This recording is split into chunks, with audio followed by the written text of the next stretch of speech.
किसान भाइयों नमस्कार। आज की इस वीडियो में हम बात करेंगे कि प्याज की उन्नत सफल वैज्ञानिक खेती कैसे करें तथा प्याज में A to Z जानकारी हम बताने जा रहे हैं। तो किसान भाइयों अगर आप भी प्याज की खेती करते हैं तो वीडियो को अंत तक जरूर देखिए तथा इसमें हम बात करने वाले हैं तथा इसमें कौन सी मिट्टी रखनी चाहिए तथा इसमें बेसल डोज तथा इसमें गोबर के खाद तथा कब इसकी बुआई करनी चाहिए, कितने तक तथा इसके नर्सरी का समय, सिंचाई, खरपतवार तथा इसमें स्प्रे कब करें तथा इसमें खाद का शेड्यूल क्या है तथा इसमें किस किस प्रकार की दवाओं का स्प्रे करना चाहिए तथा इसमें खरपतवार पर नियंत्रण कैसे करें तथा A to Z जानकारी हम बताने जा रहे हैं। तो किसान भाइयों अगर आप भी प्याज की उन्नत खेती सफल वैज्ञानिक करते हैं तो वीडियो को अंत तक जरूर देखें तथा बिना स्किप के इस वीडियो को शुरू करते हैं। तो किसान भाइयों अगर अभी तक आपने हमारे यूट्यूब चैनल को सब्सक्राइब नहीं किया है तो चैनल को सब्सक्राइब करें तथा पास लगे आइकन को ऑल कर दीजिए, जिससे कि हम फसल से जुड़ी जो भी नई नई वीडियो बनाएंगे वो तुरंत आपके मोबाइल में पहुंच जाएगी। तो किसान भाई अब वीडियो को शुरू करते हैं। अब आपको प्याज की फसल अनुकूल समय में बोनी चाहिए। अनुकूल समय दो है, एक तो रबी सीजन है, खरीफ सीजन। तो आपको किस सीजन में अधिकतर बुआई करनी चाहिए? अगर आप रबी सीजन में अगर रबी मतलब प्याज की फसल की अगर आप करना चाहते हैं तो आपको दिसंबर जनवरी में आपको प्याज की फसल बुआई कर देनी चाहिए। ज़्यादातर तो किसान भाई नवंबर दिसंबर में ही कर देते हैं, परंतु आप खरीफ की फसल में अगर करते हैं तो आपको जुलाई से अगस्त आपको इसकी बुआई कर देनी है तथा आपको नर्सरी करते समय आपको क्या लगभग 50 दिन से पहले आपको क्या पौधे में नर्सरी कर देनी चाहिए, जिससे कि अब वह बड़ा होगा तब तक आपका खेत का मतलब निराई गुड़ाई हो जाएगी। अब अगर किसान भाई इसके तापमान की अर्थात मौसम और जलवायु की बात करें तो आपको कितना रखना है, 15 डिग्री सेल्सियस से 35 डिग्री सेल्सियस के मध्य आपको रखना है। तथा अगर हम किसान भाइयों इसकी मिट्टी की बात करें कि किस मिट्टी में यह अधिक उत्पादन देती है तथा कितना पैदावार करती है, तो आपको इसकी मिट्टी अगर आप बुआई करते हैं तो आपको इसकी मिट्टी रखनी है काली मिट्टी, पीली मिट्टी, चिकनी मिट्टी, काली दोमट मिट्टी, हल्की भूमि। अगर आपके किसान भाइयों अगर आपके खेत में यह मिट्टी होगी तो आपको बम्पर पैदावार मिल सकती है। अगर किसान भाई मृदा की pH वैल्यू की बात करें तो 5.6 से 7.5 तक आपको रखनी है। खेतों के अगर अगर आप इसकी बुआई करते हैं तो खेतों के चारों ओर आपको क्या साफ़ सफाई कर देनी है तथा मतलब पशु जानवरों से सुरक्षा के लिए आपको पूरे चारों तरफ जाल वाल की तैयारी कर लेनी है, जिससे कि आपकी फसल लंबे समय तक भी अगर रहे तो भी आपकी वो फसल सुरक्षित रहेगी। और आपको क्या करना है, अब खेत को पैदावार तो आपको खेत में क्या 2-3 बार ढुलाई करके कल्टीवेटर चला दीजिए तथा इसके बाद आपको रोडरा कर देना है, जिससे कि मिट्टी क्या दानेदार हो जाएगी। अब इसमें आप कुछ अगर गोबर खाद सस्ता मिल रहा है तो आप 2-3 ट्राली भी आप इसमें गोबर खाद कर दीजिए। ये सब हम जानकारी अब हम आपको क्या बताने जा रहे हैं प्रति एकड़ की दर से। तो किसान भाइयों आप इन्हें ध्यान रखें, जो हम बताने जा रहे हैं वे सब बातें प्रति एकड़ की दर से है। और अगर आपको इसमें बेसल डोज कितना रखना है, SSP 100 किलोग्राम और MOP 30 किलोग्राम और DAP क्या 50 किलोग्राम। और आप इसमें गोबर का खाद डाल रहे हैं सस्ता वाला, क्या उस समय अगर सस्ता खाद मिल रहा है तो आप 2 ट्राली उसमें कर लें। और आपको क्या इसमें अगर आप इसे बेड विधि से करेंगे तो आपको अधिक उत्पादन मिलेगा तथा अगर मेड विधि से भी करते हैं या ड्रिप या छिड़काव तंत्र किसी भी विधि से करते हैं तो आपको ज़्यादा उत्पादन मिल सकता है। और अगर आप क्यारा बना के अगर आप सिंचाई करते हैं तो आपको क्या 15 से 16 दिनों में आपको सिंचाई कर लेनी चाहिए। अब किसान भाई हम बात करते हैं कि रबी के सीज़न में किस किस तरह की वैरायटियाँ होती है प्याज की। तो प्याज की वैरायटियाँ होती है रबी के सीज़न में Pusa red, Pusa light red और जिंदल, नासिक रेड, N53 और बीमा सुपर और एक और होती है पंचगंगा।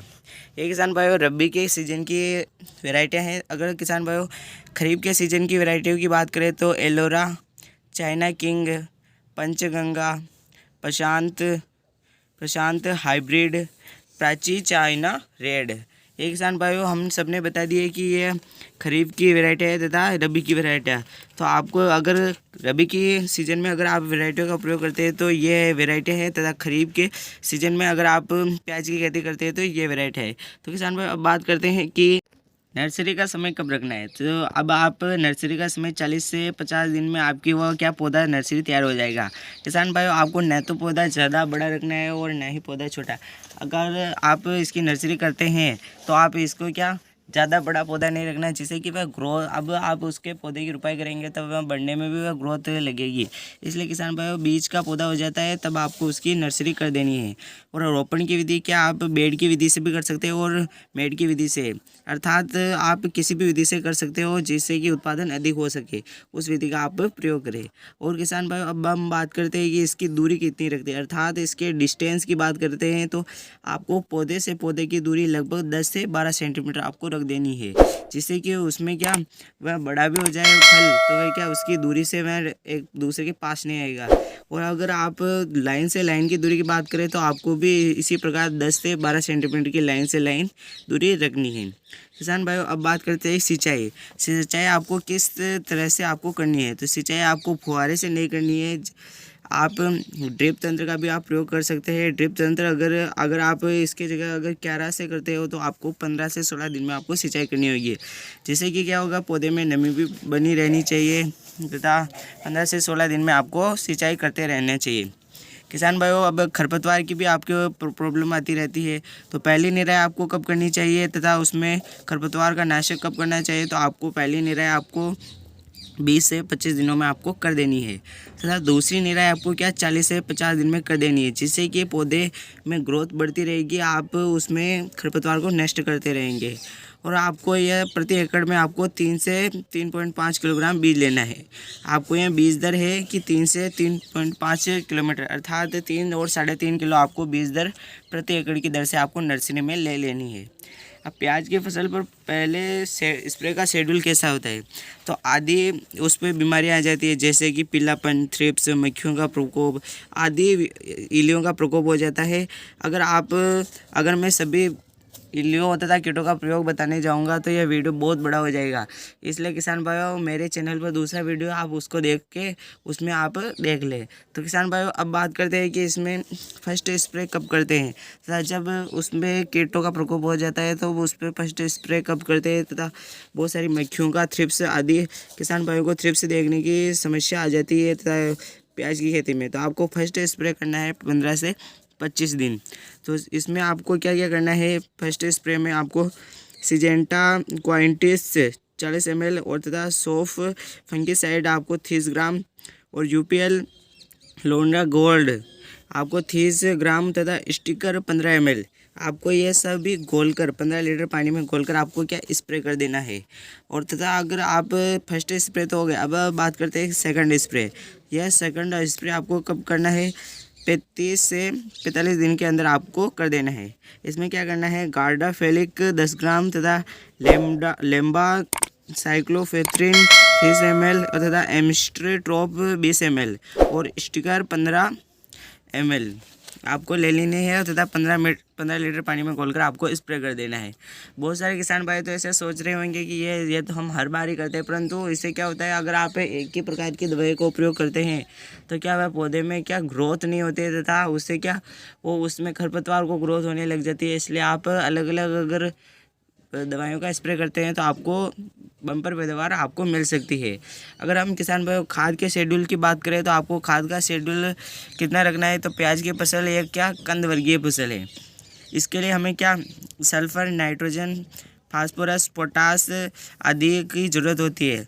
सल्फर क्या करता है, रोगों से लड़ने की शक्ति प्रदान करता है तथा उसकी ग्रोथ को बढ़ाता है, इसलिए आपको सल्फर तो अधिक डालना ही डालना है। और तथा किसान भाइयों, इसमें मुख्य पोषक तत्वों की समय समय पर ज़रूरत होती है, इसलिए हम अगर इन समय समय पर हम इन पोषक तत्वों की ज़रूरत अगर नहीं कर पाते हैं तो क्या पौधा इतनी ग्रोथ नहीं पकड़ पाता, इसलिए हमें समय समय पर मुख्य पोषक तत्वों की हमें ज़रूरत पूरी करनी पड़ती है तथा प्याज की फसल में। तो अब आपको फर्स्ट खाद के रूप में आपको कौन कौन से खादों का प्रयोग करना चाहिए तो हम बात करते हैं।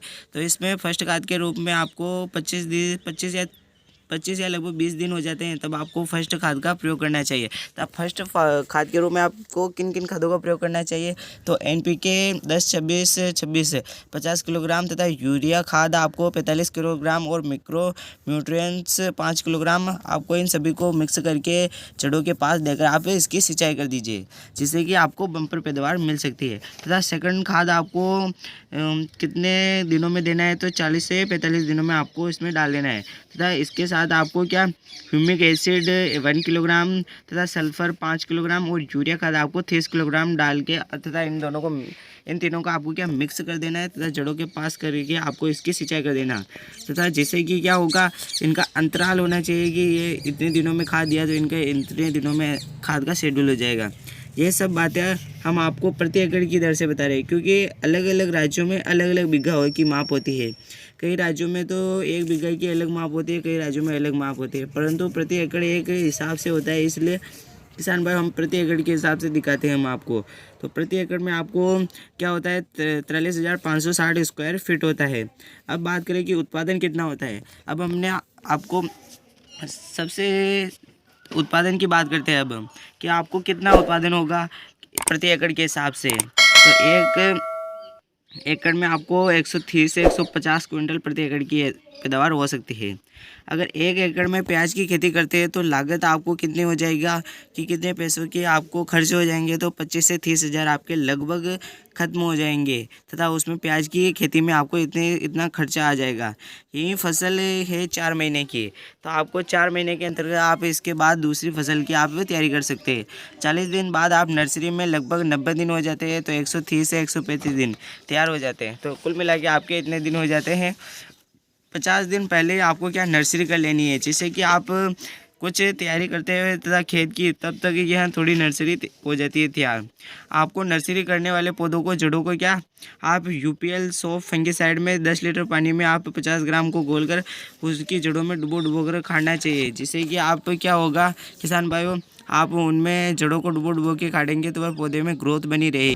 यह एक पीले रंग का UPL सोप फंगिसाइड है, जो आपको क्या कितना लेना है 10 लीटर और 50 ग्राम में घोलकर आपको क्या वो नर्सरी करते हैं जब वो पौधे की जड़ों को क्या उसमें डुबो के आपको पौधे रुपाई कर लेनी है, जिससे कि आपको क्या उत्पादन अधिक मिल सकता है, देखने को मिल सकता है तथा आपको 100% मुनाफा प्राप्त हो सकता है। अगर मान लो 15 का भाव है और आपने अब 100 किलो हुआ तो कितना हो गया 1500। अगर आप 1500 और 150 किया तो आपको प्रति एकड़ की दर से आपको कितना लाभ पहुंचेगा 2,25,000। अगर आप हम बात करते हैं कि मुनाफा माइनस लागत बराबर शुद्ध लाभ, आपने कितना उत्पादन पाया तथा कितनी लागत लगी और बराबर आपको कितना लाभ पहुंचेगा, तो आपने मुनाफा कितना पाया 2,25,000, उनमें से हमने 30,000 माइनस कर दिए तो बचे हमारे पास कितने 1,95,000। यह 1,95,000 हमें प्रति एकड़ की दर से प्राप्त हुए हैं। प्रति एकड़ में कितने होते हैं 1.5 बीघा, अर्थात आपको 1.5 बीघे में 2 लाख का मुनाफा प्राप्त हो सकता है। तो किसान भाई यह वीडियो आपको कैसा लगा, आपको यह कितना प्राप्त हुआ 2 लाख, लगभग कितने 2 लाख, यानी कि 1,95,000 आपको तो प्राप्त हुआ, लगभग आप मान लो 2 लाख। तो किसान भाई यह वीडियो आपको कैसा लगा, अगर वीडियो अच्छा लगा हो तो ज़्यादा से ज़्यादा किसान भाइयों को शेयर कर दें। तो अभी तक आपने हमारे YouTube चैनल को सब्सक्राइब नहीं किया तो YouTube चैनल को सब्सक्राइब कर दीजिए और पास लगे आइकन को ऑल कर दीजिए, जिससे कि अगली वीडियो आपको नोटिफिकेशन मिल जाएगी। ऐसी नई वीडियो देखने के लिए YouTube चैनल को सब्सक्राइब करें। धन्यवाद। जय जवान जय किसान।